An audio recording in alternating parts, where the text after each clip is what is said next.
Welcome to Green Building Matters, the podcast that matters for green building professionals. Learn insight in green buildings as we interview today's experts in LEED and WELL. We'll learn from their career paths, war stories, and all things green, because green building matters. And now our host, and yes, he has every LEED and WELL credential. Here's Charlie Cicchetti.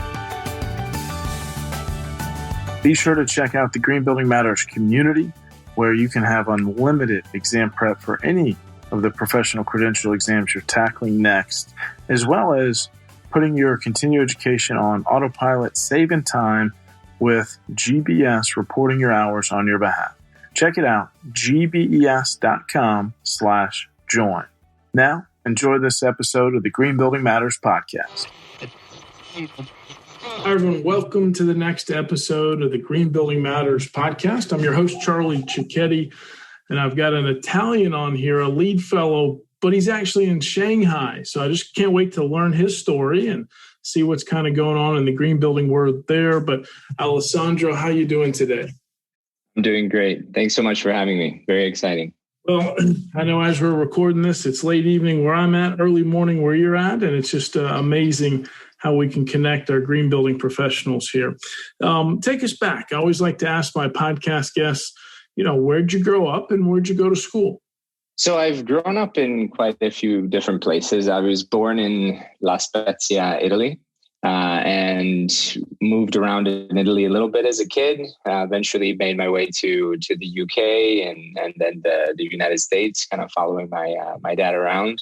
And then at the end of my high school, my dad was relocated to Hong Kong. So I came here to Hong Kong and studying at an international school here called the Hong Kong International School. And believe it or not, my senior year is when I was first introduced to sustainability.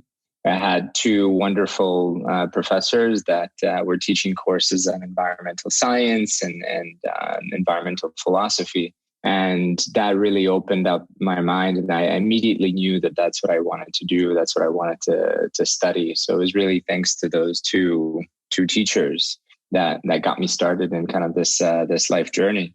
So after graduating from there, I was looking at universities that specifically had sustainability programs. And I found McGill in Montreal that had a relatively new School of Environment.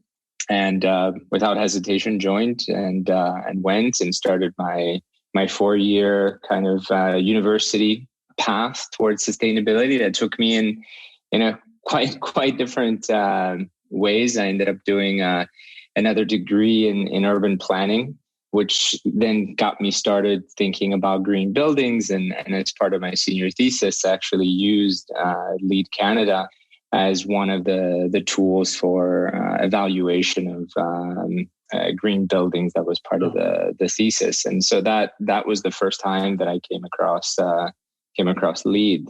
And after graduating, my parents were still in Hong Kong, and I knew that Asia was really the future, and specifically China is where things were happening, especially in the sustainability world. So I ended up getting a job in Shanghai. So in less than a month after graduating university, I was on a plane to Shanghai and got a job working for a management consultancy firm that was also interested in exploring pathways to sustainability and environmental projects, mainly looking at Italian investors and Italian investments coming in. So I did that for about a year. And then we were hired at that company to assist in a banquet in Hong Kong for the launch of what was to be the world's first eco-city, famous eco-city called Dongtan, which was spearheaded by Arup, so world famous engineering firm. And I had never heard of the project or Arup at the time until we were hosting this banquet. And obviously, to say it was love at first sight, I think is an understatement. So as soon as I learned about the project, I had to be involved. And so I think I harassed everybody at Arup for a job until they finally gave me one. So I started at Arup in 2007, hired out of Hong Kong, but stationed in Shanghai. So I was able to stay in Shanghai during that time. And I was working peripherally with Dongtan Eco-City and a lot of the other eco-city work. And the master planners at Arup at that time were literally defining what it meant to be an eco-city and putting together multidisciplinary practices that had never been done before, building physicists, working with urban planners, working with architects and MEP and structural. It was really quite tremendous to see, and laid the foundation for I think what I did for the rest of my career so far. That green building career, I've got to ask a couple follow-up questions. There's so many good things in there. First is just that confidence, no hesitation to, go to college, not just out of state, but out of country. So, maybe moving around a little with your family growing up, or, it seemed like you had no hesitation to leave high school there in Hong Kong and go to Canada. So can you just talk a little bit about that? Because I know sometimes when someone's going off to college, sometimes it's tough to leave the house, go to another state. In this case, you went pretty far. So tell us about that time in your life. Obviously, you had that aha for green, for sustainability, but what about just the confidence to go to school in another country? Well, I think, like you said, moving around for me was more the norm than anything else. Also here in Hong Kong, obviously there's wonderful universities here, but I think I wanted to have an education elsewhere. I applied to many places in the US as well, in England and in Italy. And McGill just stood out as the best option in terms of the environmental program that they had. But yeah, it's kind of growing up as a third culture kid, which is really what I am. It's kind of normal to have change and move. Yeah, no, I admire that. And do you speak a couple languages? Yes, I speak Spanish, Italian, English, and now Chinese. That's amazing, man. It's amazing. Yeah. And then the environmental side, though, you had that early influence with the high school teachers, but, was there anyone else that maybe opened a door for you, or Alessandro, as you look back, maybe you'd call a mentor?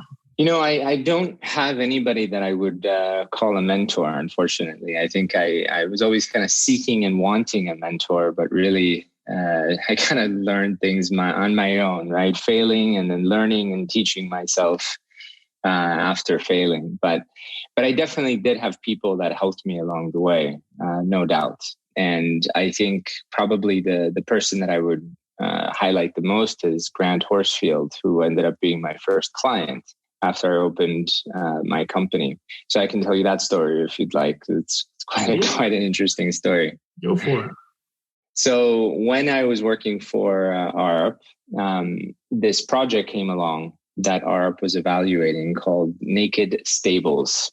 So unlike what the name sounds, it's not a nudist resort or anything like that, but it is now one of the most sustainable hotels in all of mainland China. And at the time, this was in 2008, 2009, really just well ahead of its time. And Grant Horsfield and Delphine, his wife, they started this concept of a luxury retreat where luxury is really nature. In Shanghai, being engulfed in an urban landscape where really to cross the city from side to side will take you hours, and in between, you're just looking at concrete. Having access to nature really is the fundamental definition of luxury. And the word naked is really bearing your soul and yourself to nature, right? Like stripping everything behind. And so that was the concept of Naked Stables. And it is this incredibly luxurious and remote eco resort about 2 hours outside of Shanghai. And obviously, when I saw it again, I knew that I needed to be part of the project, but I didn't know the founder. So I kind of stalked him on LinkedIn and I found someone that knew him, asked for a connection, and I did that. And at the time, I was very involved with Green Drinks, which is this NGO get together once a month to have sustainability professionals. I was involved in that Green Drinks community in Shanghai. So I kind of lured him to a coffee under the pretense of participating or sponsoring Green Drinks. But really, my intention was to sell myself and also this company idea that I had. And he felt that was hilarious, that I kind of lured him into this. And he basically hired me on the spot, which was amazing. And that was the first project that allowed me to quit my job at Arup and kind of go off on my own. And, if it wasn't for that, who knows, I may have not been able to comfortably leave and start this journey. And I think I was incredibly spoiled because not only did I have this incredible start with this incredible person, but also it just so happened that, after 11 years of running my company, that project probably still is the most sustainable project that I've ever worked on. And I got to work on it from zero, from the beginning, which is rare, in our field. Well, I think things happen for a reason, and look at you now. So tell us a little more about what's keeping you busy today, your firm, and the kind of work you're doing today. Yeah, so I started BEE Incorporations in 2009. Originally, the idea was to be a materials consultancy, a green materials consultancy that helped projects that were attempting for LEED certification.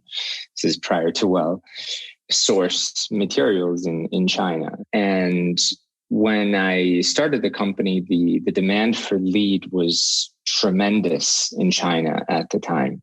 And so really, I instead of focusing strictly on materials, I quickly had to pivot and focus on a full engineering service to assist these projects that were seeking LEED certification, just like Naked Stables, which went on to become the first LEED Platinum hotel in mainland China. And they came very quickly after that. 2009, there was a very sharp rise in LEED. People and project owners wanted to differentiate themselves. LEED was really the best tool at the time and still is now. And so I quickly had to grow an engineering team that focused on building physics, MEP, also materials consultancy, construction administration, basically all the services that you would need to follow along with a green building project. And so we did that for a few years and then started expanding quite a bit. The first project that I kind of got outside of the mainland was in Hong Kong, was another hotel was here. And a few years in, I started to work a lot in the retail space. Gucci came to me as the first client. And at the time, I really thought that was going to be a one-off.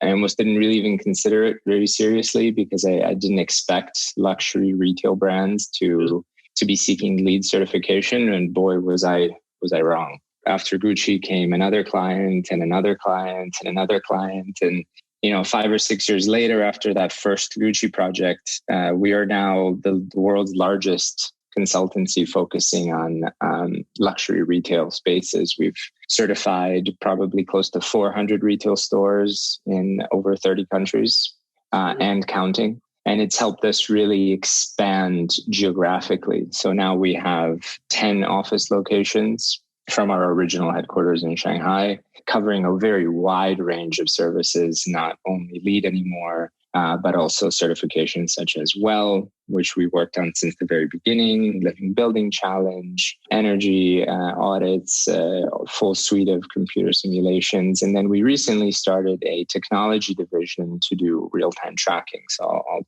talk about that in a little bit. Sure. Well, congratulations on your successes. I mean, I love entrepreneurship. I love green building entrepreneurship. I've spent a lot of time there myself. And Alessandro, thanks for showing us that, hey, next thing you know, you can really find one niche, even within this green building world, that just takes you really far. And it seems like that's really helped you there with those luxury brands and And it's great to see large companies really doing better, right? It's one thing if we wait on our country mandates, if we wait on our city mandates. It's another thing if the actual companies just have their own corporate sustainability beliefs, right? Absolutely.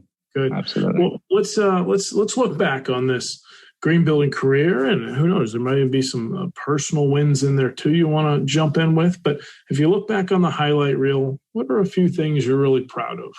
Well, obviously, achieving LEED Fellow is, without a doubt, one of the things that I'm most proud of, and especially, I think it was quite amazing that last year, because I was nominated in 2020, I was the only one from East Asia. There was one other gentleman from India that was nominated, but to be the only LEED Fellow from Greater China. Especially since there's so many incredible green building professionals, I think is very, very humbling. So that one is tough to beat. But I think the other proudest achievement that I have is I certified the first version 4 project in the world, which was got it in the finish line really just to the second. I was very heavily involved in the development of LEED for Greater China.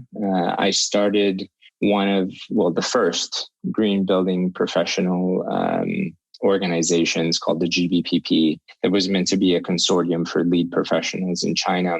As at the time when I think I started in 2011 or 2012, there was no chapter, there was no affiliation with USGBC. At the time, USGBC or GBCI didn't have an office in mainland China. So while there were thousands of LEED APs throughout the country, there was no cohesion. We had no updates. Most of them wouldn't be able to travel to Greenbuild. So also kind of the updates that were announced yearly at Greenbuild didn't really get to us. And so I started this group with a few other green building professionals, and it quickly grew to quite a decent size and became a focal point for this green building movement. And through that, we were invited to sit on what was the LEED International Roundtable, which was comprised of 42 countries at its peak. And we were contributing to the development of LEED and kind of tailoring it to the applicability of those various countries. And we were doing it for Hong Kong, Macau, and mainland China and Taiwan. And so through that, I was given the opportunity to pilot version 4. And Hayworth, my client at the time, we were doing a new showroom for them in Beijing inside Parkview Green, another incredibly sustainable building. And, I kind of just decided to apply version 4 without really telling the client. And it told them later if it was successful. So I started the application on their behalf. And when I was secure enough that, we could actually achieve it, I let them know. And luckily that was successful. And we were able to certify that project as the world's first version 4. And I remember at that next green build, which I believe was in San Francisco or Philadelphia, everybody around the round table gave me a round of applause for kind of getting that first version 4 project. And I just remember being so proud of that, that we were able to do it and not only be the first, but to do it in China. So the first version 4 project is in China, which I think is quite incredible. Man, that's a great story. Sometimes you had to fake out the client and then you got there. You got across the finish line. I love that. I love LEED Fellow and just anything else. I sometimes ask, do you have any favorite projects? You've got so many. It's hard to pick just one or two, right? But is there at least one more project you could highlight, maybe something special about it? Yeah, there's another incredibly special project that I'm working on now. We've been working on it for the past 2 years, and I'll probably be working on it for the next 10 years. It's called Songsa Reserve, and it's basically a small eco community. Well, when I say small, it's over 600 acres. So let's say a small town located in Siem Reap, Cambodia. near the Angkor Wat Temple, about 30 minutes north of the Angkor Wat Temple. And it's basically a self-sustaining eco-community that will be hospitality, residential, retail, art space. It will generate its own energy on site. It will source its own groundwater. And it is currently the largest living community challenge vision plan certified project in the world, and will go on to be the largest fully certified living community challenge project at the end. A project like that, you and your team bringing up these potential programs to use, the frameworks, is the client kind of almost familiar with it? I mean, how much, because that's moving way past LEED, obviously, to, hey, what else should we do? What is the right thing to do here? So how do those conversations go, Alessandro? Give us a peek into those early developer conversations. Yeah, I mean, clients like Grant at Naked Stables, and in this case, Melita Hunter, who's the developer of Songsa, these are rare clients. These are the clients that as a consultant like me, you die to have, right? Because they're forward thinking. They really understand how sustainability can be good for the project, not just for the bottom line, but for generations. Like Songsa is a generational project. They're not building it just for them. They're building it for future generations. And it's very rare to have a developer that has that foresight. But I think it's coming, So with in the case of Melita and Songsa, I believe it was destiny for us to come together, because I had first learned of Melita and the work that she was doing in Cambodia from a magazine. And this was probably 2 or 3 years prior to us working together.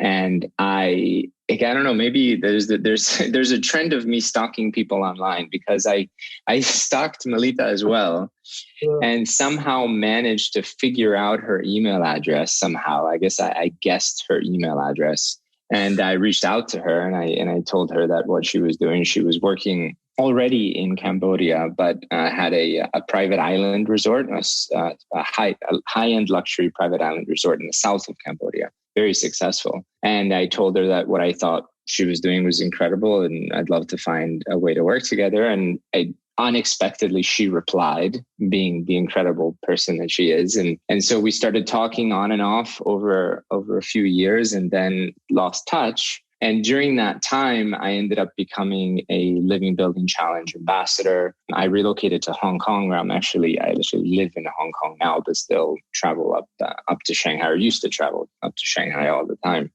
And so she also lives in Hong Kong, and she reached out to the ILFI, the International Living Futures Institute, because she had found out about them and wanted to apply Living Community Challenge on this new project that she has. And so ILFI reconnected us. So completely unrelated to Melita and I's prior communication, ILFI put us in touch again. Wow. And so when we reconnected, we were like, okay, it's destiny that we must work together. And so we started that, and we developed this vision plan, which got certified last year. And it's just going to be one of those projects that's going to define hospitality for years to come, I think. Yeah, no, it is. It is. Thank you for telling these stories. That's what the podcast here is about, is to really get a peek into your journey and those stories, that determination, don't take no for an answer, or hey, why not? So let's talk about the future. Let's talk about what's next. If you had a crystal ball, Alessandro, what should we be reading up on now? What's coming in this green building and healthy building movement? Yeah, I mean, you said it, and I think everybody's probably thinking the same thing, that wellness is the new wave. I mean, I think it had been already for the past couple of years, but I think what I've seen in the past 12 months is just that the well building movement is on hyperdrive right now, and I think that the Well Building Institute just position themselves very, very well in the market at the right time, probably a little bit of luck thrown in there. And I think that because of that, their product has skyrocketed. We also were very lucky as a company, because 3 years ago, we made the commitment to become performance testing agents. And at the beginning of 2020, we had very few performance testing projects that we've done because GBCI was basically still doing all of them. They were flying over here and doing all of them. But when COVID hit, the GBCI couldn't fly. And so we ended up being the only performance testing agents available in Greater China. So, that was obviously a very positive boost to our testing business, and then gave even more momentum to the well consultancy work that we do. And we have some tremendous projects now that we're working on, including the world's largest well project, which is in Shanghai, being constructed right now, almost at pre-certification. And soon to be launched is the largest well portfolio project in Asia, comprising of 25 buildings, close to 20 million square feet of GFA. So looking at projects of this size really takes a different type of viewpoint, because you're looking at an aerial view and how do you implement streamlined actions across multiple properties that literally have tens of thousands of people in each one. It's very different than working on an eco resort in a remote location in China. Right? So it takes a different mindset and approach. So this movement of wellness, I think, is a trend that's only going to go up. I think that in the office space, people are going to be treating offices very differently. They're going to be looking at space utilization differently, and how we design those spaces to be more conducive to human health and wellness, I think is incredibly important. So kind of going to the two trends, right? So I think the most important thing that I see is the element of technology. Okay, and how technology is going to drive sustainability both on the LEED and the well front. And I think we've seen that already with the release of version 4.1 and ARC and the methodology behind real-time performance and scoring. And I think that's only going to improve as sensor technology gets better. So we launched a technology division a few years ago, kind of because I saw this trend happening, and I wanted to be at the forefront of it. So when ARC was still called the LEED Dynamic Plaque, we launched this movement to deploy sensors that track real-time air quality, water consumption, and energy consumption, to be able to report back to our clients about how our LEED activities during the design and construction actually resulted in a sustainable project.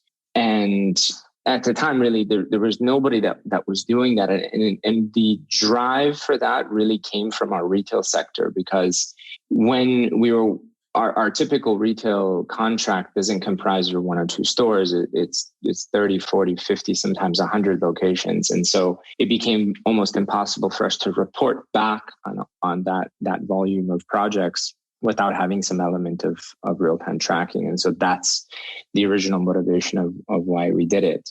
And then sensor technology has evolved so much since then. I think that the simplicity of ARC, I think, is a huge bonus. And I can see that growing tremendously as different scoring mechanisms are built within ARC.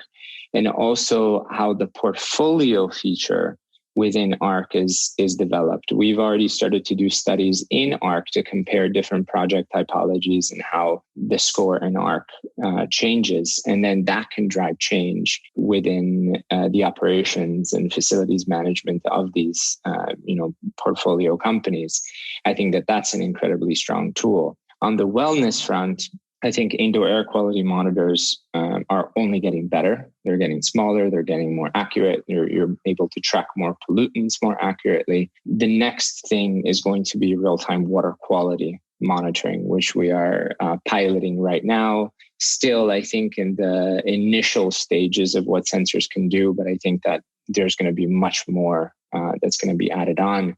And then light and sound, sound being a really interesting one, because with air quality, we normally sample at 5-minute increments, and we take half an hour averages to be able to report back on the client the trend. But with sound, it's really different because an instance of sound can happen instantaneously in a millisecond. So the reporting mechanism fundamentally of how sound quality is inside a space needs to be completely defined from a software kind of like user interface point of view. So these are the kind of things that we're working on. And what we're launching is a platform called BEE Sense that is going to be able to look at all of these things in unison for clients to understand the performance of their project, and then at the same time report back to platforms such as Well Portfolio and ARC.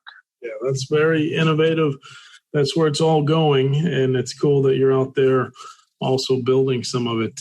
One follow-up question, Reset and these IAQ real-time monitoring devices. Here I'm based in Atlanta, Georgia. Normally, Alessandro, going to travel a good bit, but maybe not right now. Here in the States, we're hearing a little bit about it, but I know that Reset is, started and more popular where you are there in Asia. So tell us about how important that is. What do we need to know about Reset? I'm so happy that you asked about Reset, and I'm even happier that you know what Reset is and what it's all about. Because so taking a bit of a step back, because this is also a very interesting story. So the founder of Reset is the very famous Rafer Wallace, who is an architect and went to McGill University, went to my alma mater. But we didn't know each other. We met on a school bus in Shanghai when I was still at ARUP, going on a site visit for the Hayworth Furniture Factory, which was one of the first sustainable and LEED certified furniture factories in China. And he sat behind me on a bus and we started chatting and found out that we both went to McGill at different times. And he at the time was an architect focusing on sustainability and launched GIGA, which is the organization behind Reset, behind Matter, behind many incredible innovations that have happened in the green building world. And I think that he's probably one of the most influential sustainability professionals in Greater China, if not the world. And so he had been very interested in indoor air quality from the point of view of materials. So how do materials impact indoor air quality? And so he was pushing healthy materials and then wanted to see also the result of indoor air quality. And as you know, I think everybody knows, in mainland China has an indoor air quality problem. But what people don't know is that almost everybody in China is an indoor air quality expert, probably more than anybody else around the world. So it's an incredibly important subject to everybody. But there was still that disconnect of understanding what it means. There was no definition of how do you measure air quality? What is the definition of a good sensor and a bad sensor? How does a software platform relay that information and aggregate that information? All these things were undefined. And so Rafer created Reset to be really a standard. So Reset has three levels of certification. Most people don't know. The first level is a monitor certification. So it certifies monitors that have a certain level of accuracy. So it's a grade A, grade B, grade C. Grade B is really where we normally operate, which is a commercial grade sensor. Grade C would be a less accurate residential sensor, while a grade A is a laboratory grade kind of calibration sensor. So grade B is where Reset focuses on. Then it also certifies software platforms, right? So what is your data quality? How often are you reporting? How are you reporting it? How are you collecting that data from your monitors? And then if you are an accredited platform provider, that platform can then send data to Reset for project certification, which is the third kind of standard that they do. So they set standards for projects as well. And for the air part of Reset is straightforward. You have to pass air quality thresholds for a rolling 3-month average. And if you pass them, you are certified. If you fail one quarter, you have another quarter to improve. If you fail 2 subsequent quarters, then you are kind of downgraded to a non-passing grade, but you still have the opportunity to basically recertify again. And because it was the first standard that described what sensors I should buy, where I should put those sensors inside my space, how that data is being collected and how it's being displayed, I think it took off tremendously. And ILFI, Living Building Challenge, US GBCI and LEED, and IWBI and WELL have all kind of gone behind Reset and said, okay, you are the flagship standard for indoor air quality monitoring and standardization, so we're going to follow you. So there's a lot of crosswalks between all the three main certification bodies and more with Reset. Thank you for walking us through that. No one's really explained it here on the podcast. We need to. I mean, that's the world we're in. Like you said, the healthy building movement was already happening before the pandemic. It is the next chapter. To all of our listeners here, I promise you, of this green building movement, and especially right now when we have to build up confidence as people reoccupy their buildings. So check out Reset. Alessandro, thanks for that quick education. I love it, man. Let's do a few more questions. These are kind of rapid fire. It's about you. What would you say is your specialty or gift? What are you really good at? I guess working long hours. I think as I mentioned, kind of not really having a mentor and starting this company from my living room, I've had to learn things the hard way. Lots of failures and lots of studying. I had to teach myself accounting. I had to teach myself basically everything. So I think my particular expertise is I might not be the smartest guy in the room, but I'm definitely the hardest working guy in the room. I don't know. There's been some persistence. I've heard that throughout this podcast interview, and also success attracts luck. I think you've been lucky a few times in there. So it's absolutely. Absolutely. Any good habits, routines you could share with us? Yeah. I mean, COVID has helped with routines quite a bit, I would say, because I think similar to you, we were chatting before the podcast started, the travel was the primary thing that I did. My base is in Hong Kong, but I travel, all the time. I went from 55 flights in 2019 to 1 in 2020. So I think there was probably a lack of routine. And then what I've discovered these past 12 months is that it's amazing to have an actual routine. So spending more time at home and actually working out regularly, segmenting out times of when I should be doing more long-term projects versus short-term projects, which I never thought about before, because it was, whenever I could work, I would just work. If it was on an airplane, on a train, or in an office, I would just, whenever a chance I got. But I think having the routine is something that I actually recently discovered, and I think it's something that I'll keep doing. Thank you. No, I love it. Thank you for sharing that. Bucket list, Alessandro. I'm actually a fan of a bucket list. Not everybody is, but if you had one, what are one or two things maybe on the bucket list? Maybe some travel, some adventure. Maybe you want to write a book. Who knows? What's on the bucket list?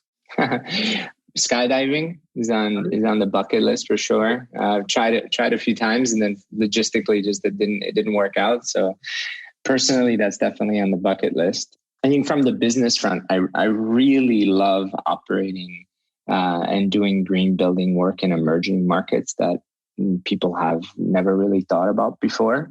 So I opened an office in Ulaanbaatar, Mongolia, and currently almost finished with the country's first LEED project. And because of that project, really ended up opening the office. And it's really incredible to be working in a market where there are no other people talking about green buildings. And so on the bucket list would be Africa. I would really like to try to explore that market further, and obviously narrow down and try to figure out what to do and where to focus on. I think that kind of stuff really excites me. Really cool. Thank you. Books. Is there a book you'd recommend for the listeners? I think probably one that most people have read, but I'm reading now, is Sapiens, A Brief History of Humankind. I think it gives you a lot of perspective about where we were and how far we've come. Sure. Good. Well, we'll put a link to that and some of the other resources and cool projects that Alessandro's mentioned. As we come to a close, two questions remain. The one is, if you look back on your career, anything you wish you'd have known a little earlier in your career? Anything I wish I knew a little earlier? Well, I think in the beginning, I was expecting, kind of coming out of 4 years of sustainability study in university, I was expecting every client to just be on the sustainability bandwagon, right? And be on the same wavelength as me. And I think that was a very harsh realization that, most clients don't really pursue sustainability for the same reasons, or maybe for the right reasons, however you define that. And so I think I had a really big problem with that in the beginning, and I had to learn to just go along with it and understand that the reasons why someone does or implements elements of sustainability, and especially in our green building field, is not really important as long as we as consultants guide the project in the right direction, because we are the ones that ultimately help them make an impact.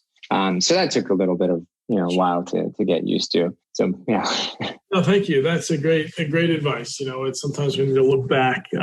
So my last question: let's say there's someone listening to this podcast. Who knows? Maybe they're in Southeast Asia, but they know they want to jump in. So if they're jumping in right now to what we call the green building movement, what words of encouragement do you have for them? Continue being an educator.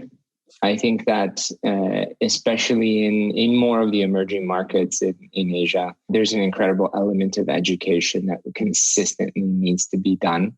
And don't be discouraged if you have to continue doing it. I usually joke that I'm 90% teacher, 10% engineer. But that's really true. I think that the sustainability and specifically green and healthy buildings has evolved so much from when I first started the company. Now, just sitting down and speaking to a client with all the different options that are possible, LBC, LEED, reset, sites, ARC, it can be incredibly confusing. So continue being an educator, continue being a student, learning, and then really just educate clients, and then projects will come. Yeah. Wow. Fantastic. This has been an incredible conversation. And so everyone connect with Alessandro, just that amazing story you just told us. So we're going to make sure we put your LinkedIn profile and just want to say, hey, keep up the great work. And thank you for being with us on the podcast today. Thank you so much, Charlie. And thank you everybody for listening. I just want to say thank you to our loyal listeners. We actually are celebrating over 1 year here on the Green Building Matters podcast.